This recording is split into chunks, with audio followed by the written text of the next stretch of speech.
नमस्ते, मेरा नाम शिवज्योति है। मैं होशियारपुर पंजाब से बिलॉन्ग करती हूँ। मेरी आयु 32 वर्ष है। मुझे 2002 में पीरियड्स शुरू हुए थे और जब से वो शुरू हुए वो तब से ही नियमित नहीं थे, या कह लो कि नॉर्मल नहीं थे। पहली बार में मुझे 3 मास लगातार पीरियड हुए, जिससे कि मेरे में ब्लड की कमी हो गई, वीकनेस शुरू हो गई। तो जब मैं गायनोकोलॉजिस्ट के पास गई तो उसने मुझे 2-3 इंजेक्शन दिए, जो कि 4500 के थे। उसके बाद से मेरे पीरियड जो है वो बिल्कुल बंद हो गया और अगले 6 मास तक वो पीरियड्स मुझे बिल्कुल नहीं आया। और जिसके ना आने के कारण क्या हुआ कि मुझे डिप्रेशन, तनाव और मैं अपसेट सा रहने लग पड़ी। तो उसके बाद मैंने होम्योपैथिक मेडिसिन की। जब होम्योपैथिक मेडिसिन की तो उससे मुझे खुल के पीरियड्स हुए, लेकिन वो इतने तेज़ हुए कि मुझे 8 मास तक वो पीरियड्स बंद ही नहीं हुए। फिर मैंने दोबारा से जब फिर से मतलब एलोपैथिक मेडिसिन की, जिससे मेरे को कि वो पीरियड बंद हुए। उसके बाद मेरा ये मासिक धर्म का चक्र ही इस तरह से हो गया कि मैं दवाई लेती थी तो शुरू होते थे, दवाई लेती थी तो बंद होते थे। तो अगर आपने दवाई नहीं ली तो 8-8 महीने पीरियड्स नहीं आने, और अगर दवाई बंद करने की ना ली तो 8-8 महीने पीरियड्स बंद ही नहीं होने।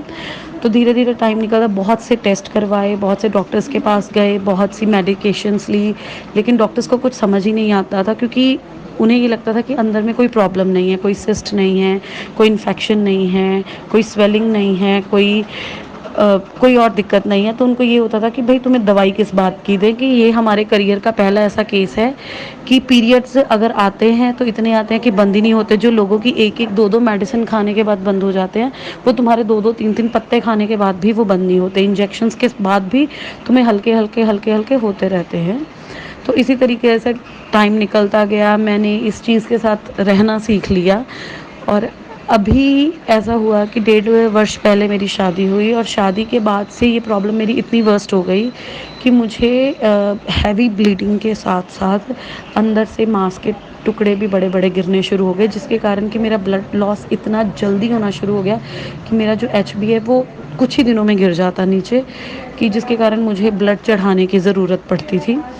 और अब रिसेंटली भी मेरे साथ ऐसा ही हुआ। पिछले 1-2 महीने में इतनी 3-4 महीने से लगातार ब्लीडिंग हो रही थी, जिस कारण से ब्लड लॉस इतना हो गया कि मेरा जो HB था वो 4 रह गया, जिस कारण से मुझे डॉक्टर्स के पास जाके ब्लड चढ़वाना पड़ा। और उसके बाद जैसे ही ब्लड पूरा हुआ तो वो ब्लीडिंग फिर से चालू हो गई। तो फिर मैं एक रात को ऐसा ही हुआ कि इतनी तेज़ ब्लीडिंग हो रही थी कि मैं ऑलमोस्ट बेहोश होने जैसी मेरी स्थिति हो गई थी। तो उस समय मेरे फादर ने, मतलब मेरे फादर के कांटेक्ट में थे गोविंद भाई, उन्होंने रात में उनसे बात की।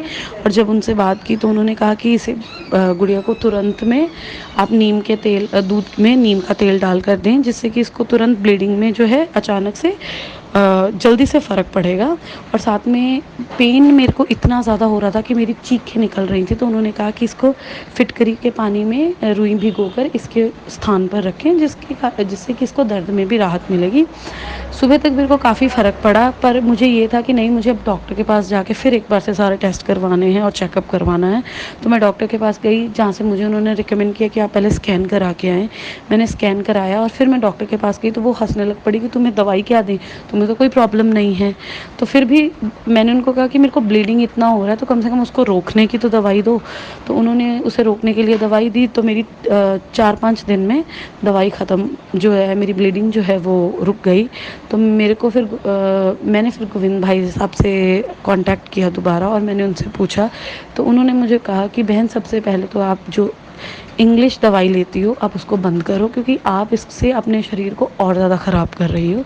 तो मैंने उनके कहने पर, उनके विश्वास से दवाई बंद की, जिसके कारण कि मुझे 4-5 दिन तो पीरियड्स नहीं हुए। तो उन 4-5 दिनों के लिए मुझे भाई साहब ने कहा कि आप रात को मेथी दाना भिगो कर रखें और सुबह एम्प्टी स्टमक उसको खाएं, चबा लें और पानी पी लें। और रात को सोते समय शतावरी के पाउडर को दूध के साथ लें।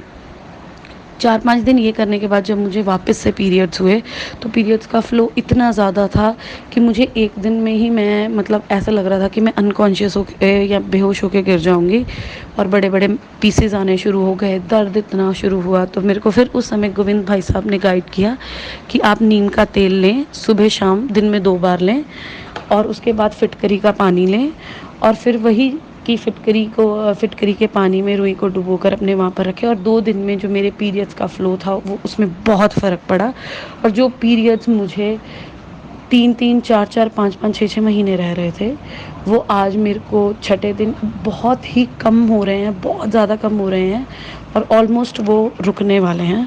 तो मैं आप सभी से जो इस तरह की बीमारी से पीड़ित हैं, मैं उनसे हाथ जोड़ के निवेदन करूँगी कि प्लीज़ किसी डॉक्टर के पास ना जाकर प्लीज़ अपने शरीर के साथ इतना खिलवाड़ मत कीजिए। आप घरेलू नुस्खे, आप आयुर्वेद के साथ चलिए, और मुझे पूरा विश्वास है कि जिस तरह से मैंने लाभ लिया है, आप सबको लाभ मिलेगा। धन्यवाद।